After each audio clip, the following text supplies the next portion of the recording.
Hello दोस्तों, मैं Aryan Shukla, business adviser and founder online business workshop. हम बात करेंगे कार्य कार्य के कार्य अर्थात वर्क के बारे में। वर्क के बारे में यहाँ पर हम वर्क की कास्ट के बारे में बात करेंगे।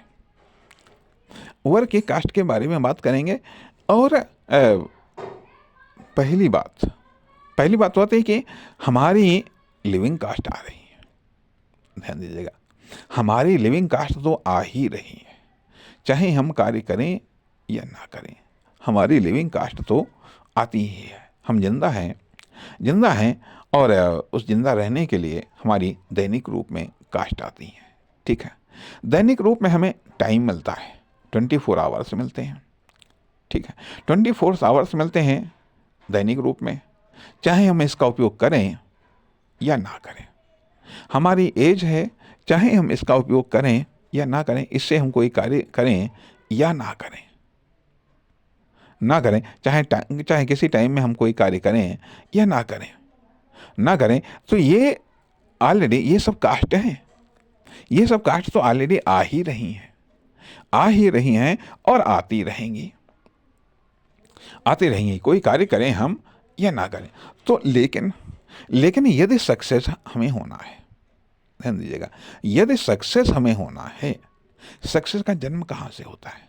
सक्सेस का जन्म यहाँ से होता है कि ये जो हमारी वर्किंग कास्ट आ रही है, ठीक है, जो हमें टाइम मिल रहा है, जो हमारे पास में एज है, जो हमें अवसर मिल रहे हैं, यदि उनका हमने लाभ न उठाया, उनका उपयोग न किया, या उनमें कार्य हमने न किया, या उनमें हमने अपना प्रभाव या परिवर्तन नहीं छोड़ा, तो ये कास्ट हमारी बढ़ती चली जाएगी, अर्थात हमारी टोटल कास्ट बढ़ती चली जाएगी।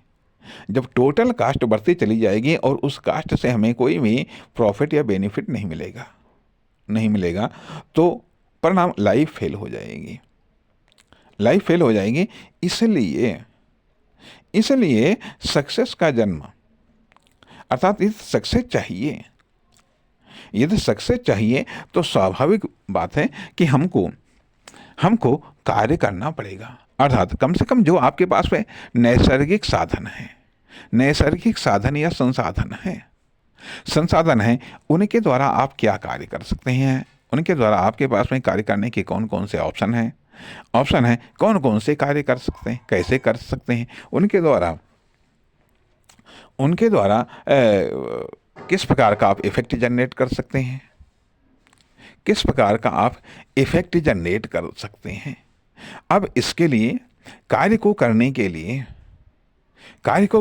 या कार्य को कंप्लीट करने के लिए एक तो बात आती है कि कौन से कार्य आपने सीखे हैं, कौन से कार्य आपने सीख रखे हैं, कौन से कार्य आप सीखना चाहते हैं, क्यों सीखना चाहते हैं, कब सीखना चाहते हैं, कौन सा कार्य सीखना आपके लिए ज़रूरी है, क्यों ज़रूरी है, ये कुछ प्रश्न हैं, इनके भी जवाब मिलने चाहिए। साथ ही साथ एक प्रश्न ये भी आता है कि कार्य की प्रैक्टिस, अर्थात जब एक बार में आपको कोई कार्य आप कंप्लीट करते हैं, ठीक है, तो वो कार्य एक बेस वर्क, ठीक है।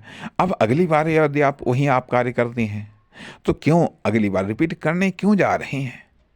क्या बेटर कार्य करने जा रहे हैं या सेम पीस को जन्म देने जा रहे हैं? आखिरकार क्यों? कार्य को समझना आवश्यक है। अर्थात ये जो कास्ट है, वर्किंग कास्ट तो यदि मतलब खुद को फेल होने से बचाना है, तो खुद को कार्य करना पड़ेगा। कोई ना कोई कार्य नहीं करना पड़ेगा। अब हम ये नहीं कहते हैं कोई ना कोई कार्य करने से काम नहीं चलता है, कोई भी कार्य करो काम चल जाएगा, नहीं चलेगा, कतई नहीं चलेगा, बिल्कुल नहीं चलेगा। इसलिए पार्टिकुलर कोई वर्क करना पड़ेगा आपको, अर्थात कोई इफेक्ट जनरेट करने के लिए या किसी प्रॉफिट या बेनिफिट के लिए आपको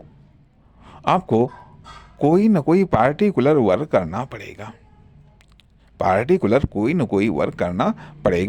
अन्यथा आपकी जो वर्किंग कास्ट है वो आपकी जा रही है, वर्किंग कास्ट डेली की डेली आ रही है, डेली की डेली कुछ साधन मिलते हैं, कुछ संसाधन मिलते हैं, कुछ अवसर मिलते हैं, कुछ अवसर मिलते हैं, चाहे तो उनका लाभ उठाएं और चाहे न उठाएं, चाहे न उठाएं। इसलिए इसलिए ज़रूरी बात यह है कि आपकी मतलब वर्किंग कास्ट और इसका कैलकुलेशन करना चाहिए, इसका कैलकुलेशन करना चाहिए चाहिए। तो इसलिए इसलिए ज़रूरी है कि वर्किंग कास्ट को हम ध्यान में रखें अर्थात लिविंग कास्ट को ध्यान में रखें। अब हम थोड़ा सा अगली बात अगले भाग में करना चाहेंगे। नमस्कार, धन्यवाद।